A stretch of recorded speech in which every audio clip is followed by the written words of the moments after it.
Hey guys, I'm Trapped in a Box and this is Gephi. Welcome back to my networking project where I graph the collaborations between different YouTubers. I'm back in Gephi, the network visualization program, and I've got more data to show you.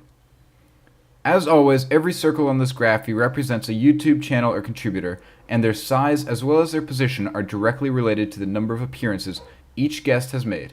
Today, I've used the Force Atlas 2 positioning algorithm to organize them, although that still means nothing to you. Let's see this. Because this is my combined data today, there are three colors identifying the three groups I've made. The nodes, whose channels I've collected data for so far, in darker blue. The guests, who have appeared on multiple channels, in teal, light blue, or whatever. And the uniques, who have only appeared on one of the node channels so far, are orange. This week we are adding Terpster, the CEO of the Yogscast. Most of his videos consist of either interviews of the Yogs or a blog of some convention that the group visited. Strangely enough for me, he only started uploading videos in 2014, so today I'll have a total of 2 images for you. I really should have done 2 channels and gotten a bit more, but I'm still lazy and recovering from the business of this new job. Let's get into this.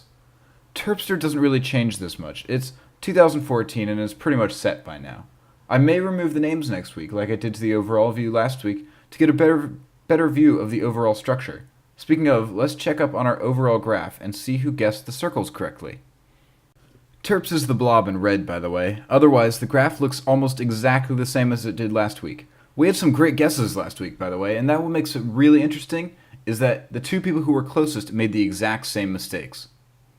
Jack Slater from YouTube and Research6 on Reddit both switched Duncan in the main channel, they confused Hannah Kim and Hat Films, and they switched Martin and Strippin.